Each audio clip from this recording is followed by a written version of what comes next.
FutureTech. Welcome to FutureTech. Have you ever wondered, how can you get more and more out of less and less? The smaller computers get, the more powerful they seem to become. There's more number crunching ability in a 21st century cell phone than you'd have found in a room-sized military computer 50 years ago. Yet, despite such amazing advances, there are still plenty of complex problems that are beyond the reach of even the world's mostly powerful computers, and there's no guarantee we'll ever be able to tackle them. One problem is that the basic switching and memory units of computers, known as transistors, are now approaching the point where they will soon be as small as individual atoms.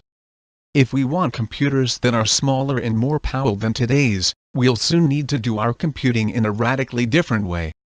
Entering the realm of atoms opens up powerful new possibilities in the shape of quantum computing, with processors that could work millions of times faster than the ones we use today. Sounds amazing, but the trouble is that quantum computing is hugely more complex than traditional computing, and operates in the Alice in Wonderland world of quantum physics, where the classical, sensible, everyday laws of physics no longer apply. What is quantum computing? And how does it work? Let's take a closer look. You probably think of a computer as a neat, little gadget that sits on your lap, and lets you send emails, shop online, chat to your friends, or play games, but it's much more and much less than that. It's more, because it's a completely general-purpose machine. You can make it do virtually anything you like. It's less, because inside it's little more than an extremely basic calculator, following a prearranged set of instructions called a program. Conventional computers have two tricks that they do really well. They can store numbers in memory, and they can process stored numbers with simple math operations, like add and subtract. They can do more complex things by stringing together the simple operations into a series called an algorithm. Multiplying can be done as a series of additions, for example.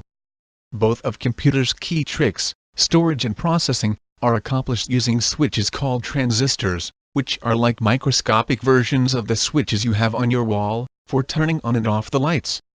A transistor can either be on or off, just as a light can either be lit or unlit. If it's on, we can use a transistor to store a number 1, if it's off, it stores a number 0. Long strings of ones and zeros can be used to store any number, letter, or symbol using a code based on binary.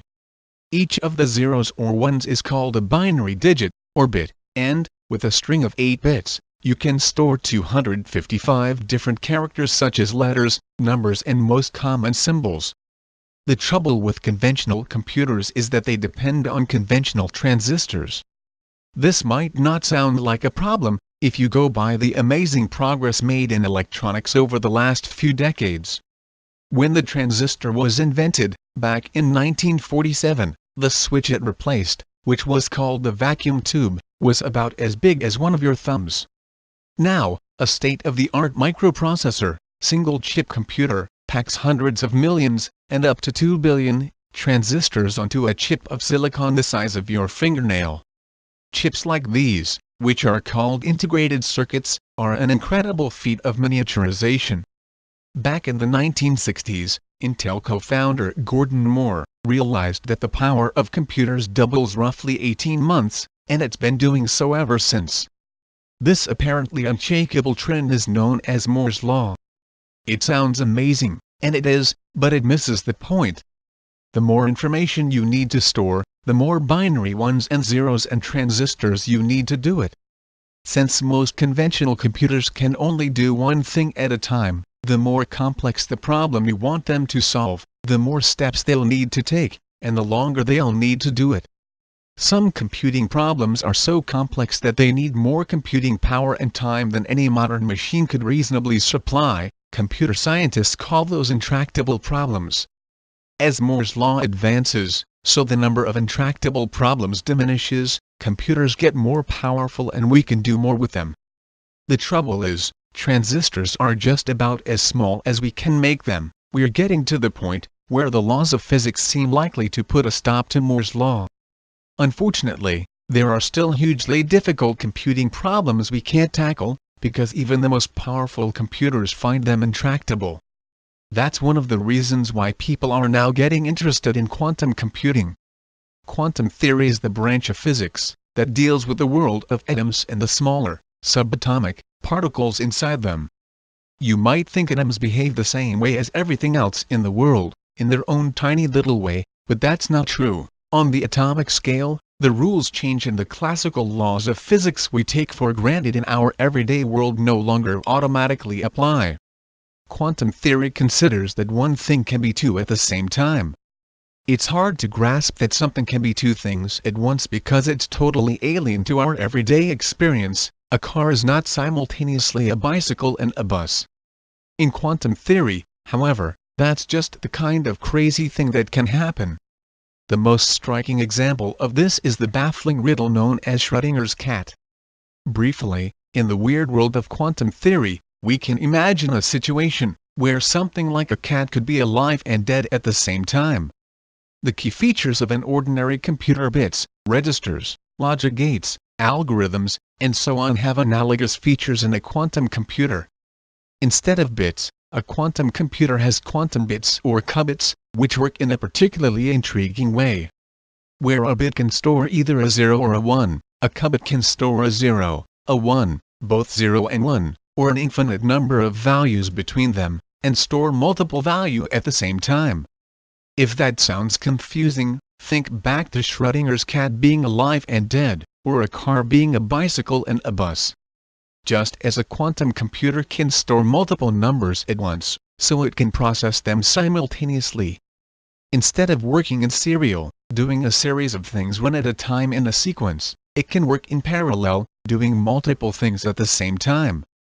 In reality, qubits would have to be stored by atoms, ions, or even smaller things such as electrons and photons, so a quantum computer would be almost like a tabletop version of the kind of particle physics experiments they do at Fermilab or CERN. Now you wouldn't be racing particles round giant loops and smashing them together, but you would need mechanisms for containing atoms, ions, or subatomic particles, for putting them into certain states, so you can store information, knocking them into other states, so you can make them process information, and figuring out what their states are after particular operations have been performed.